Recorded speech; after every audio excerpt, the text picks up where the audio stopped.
antes da gente encerrar nossa aula, a gente pode falar um pouquinho, conversar um pouquinho sobre a cultura chinesa. A gente já conversa durante toda a aula, né?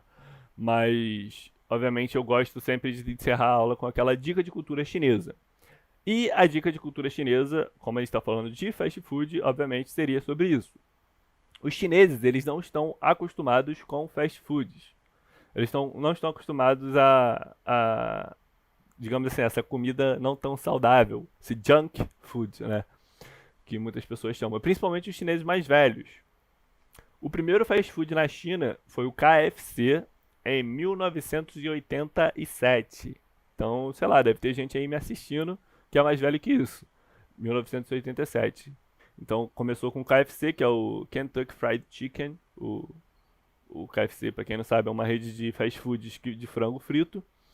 É muito boa, por sinal. E tá lá até hoje, tá muito forte lá. Hoje tem Burger King, tem o McDonald's, tem o Subway, tem outras redes de fast food, né? Mas ainda assim não é, digamos assim, tão popular como, por exemplo, nos Estados Unidos, obviamente. Os chineses, eles gostam de pedir muitos pratos e comerem junto enquanto conversam. Por que eu tô falando isso? Eu disse que o fast food não é muito. Os chineses não estão muito acostumados com fast food.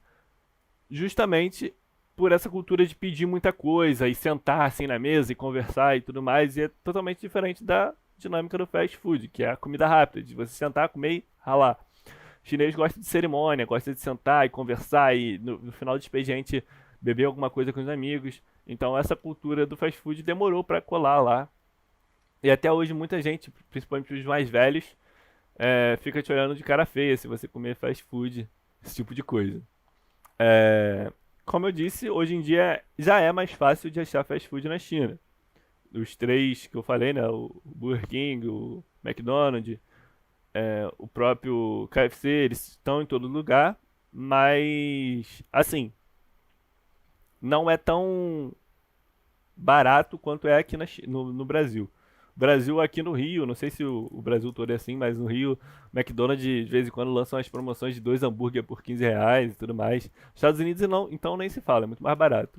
Lá na China é um pouquinho mais caro. Às vezes tem promoção também, mas no geral é um pouquinho mais caro. E existem grandes empresas americanas de fast food e fast food chineses também lá na China. Então, se você for no fast food chinês, você vai comer o quê? Vai comer hambúrguer de frango. Vai comer, sei lá, batata frita à moda chinesa, digamos assim. Então tem esses fast food chineses que são um pouco mais baratos. Mas como eu disse, os fast food chineses, eles são mais baratos do que os fast foods brasileiros. Brasileiros não, chineses. Oh, americanos, desculpa. E você consegue comer lá tranquilo também. Mas foi o que eu disse, não é muito aconselhável que você come em fast foods, nem muito aqui no Brasil, nem na China. Além disso, uma coisa importante, os fast food chineses, uma dica, né? Eles têm um refrigerante meio estranho. O refrigerante do fast food chinês tem um pouquinho gosto de xarope, sabe? Tipo, xarope de Coca-Cola, não tem aquele gás todo. Tem alguns refis aqui do Brasil que também são assim, de alguns restaurantes. Mas lá na China, no geral, os refrigerantes não são tão bons em fast food chineses. Pelo menos na região que eu fui, né? E é isso, gente. Com isso eu encerro essa aula. A gente aprendeu um pouquinho a falar sobre fast food chinês. Se você